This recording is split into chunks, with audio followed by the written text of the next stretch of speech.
जेवणानंतर मुखवास खाण्याची, काहीतरी गोड खाण्याची सवय बऱ्याच जणांना असते. तसंच सणासमारंभाच्या जेवणानंतर तर पान खाण्याची पद्धत पूर्वापार चालत आलेली आहे. तर त्यासाठीच आपण एक असं ज्यूस किंवा सरबत बनवणार आहोत की ते पिल्यानंतर मुखवास खाल्ल्याचं व काहीतरी जेवणानंतर गोड खाल्ल्याचं समाधान आपल्याला मिळेल. ते म्हणजे विड्याच्या पानाचं सरबत. नमस्कार, अपेक्षा किचन डिलाइट मध्ये आपणा सर्वांचं स्वागत. तर या पानाचं सरबत बनवण्यासाठी एक बोल घ्यायचा आणि गाळणीमध्ये 1 टेबलस्पून बडीशेप घ्यायची, 7-8 हिरवी वेलची, हे दोन्ही नळाखाली स्वच्छ धुवून त्यामध्ये थोडं पाणी घालून कमीत कमी 3 तास भिजत ठेवू. आपण रात्रभर भिजत ठेवून सकाळी सुद्धा हे सरबत करू शकता, पण कमीत कमी 3 तास तरी हे भिजलं गेलं पाहिजे. आता 6 ते 7 विड्याची पानं घेऊन ती स्वच्छ धुवून घ्यायची व त्याचे देठ काढून घ्यायचे. त्याचे छोटे छोटे तुकडे करून घेऊ. विड्याच्या पानामध्ये औषधी गुणधर्म भरपूर प्रमाणात असतात. ते खाल्ल्याने पचनक्रिया सुधारते. आता मिक्सरच्या भांड्यामध्ये बडीशेप व वेलची पाण्यासहित घालायची.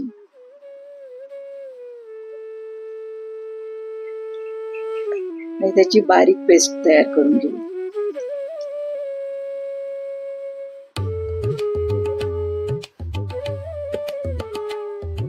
आता बघा, ही पेस्ट तयार आहे. यामध्येच पानाचे तुकडे घालून घ्यायचे व 2 टेबलस्पून गुलकंद घालू.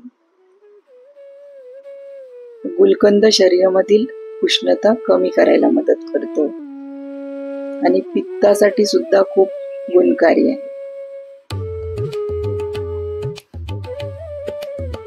यामध्येच पावटी पिठी साखर घालायची आणि रंग चांगला दिसण्यासाठी खाण्याचा हिरवा रंग 1 चमचा घालायचा. आता रंग घालणं ऑप्शनल आहे. जर आपल्याला आवडत नसेल तर नाही घातला तरी चालेल. आता पुन्हा मिक्सर मध्ये फिरवून घ्यायचं. ही अशी पेस्ट तयार झाली. ही पेस्ट एका बोल मध्ये काढून घ्यायची. ही पेस्ट फ्रीज मध्ये ठेवली तर आठवडाभर टिकू शकते. आता मी 3 छोटे ग्लास सरबत बनवणार आहे, त्यामुळे मी 3 चमचे ही पेस्ट घेतली त्याच मिक्सरच्या भांड्यामध्ये. आता यामध्ये 2 चमचे व्हॅनिला आईस्क्रीम घालते. त्यामुळे सरबतला एक क्रीमी टेक्स्चर येतं. यामध्ये 1 कप दूध घालायचं आणि फिरवून घ्यायचं. आपण आईस्क्रीम ऐवजी दुधावरची साय किंवा रेडीमेड जे फ्रेश क्रीम मिळतं ते सुद्धा घालू शकता.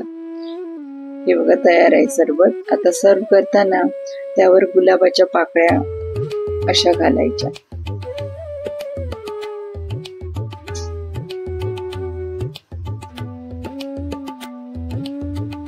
किती सुंदर दिसतंय बघा. आणि चव तर इतकी रिफ्रेशिंग की सर्वांनाच आवडेल. नक्की करून बघा. रेसिपी आवडली तर लाईक करा, शेअर करा आणि सबस्क्राईब करायला विसरू नका. थँक्यू.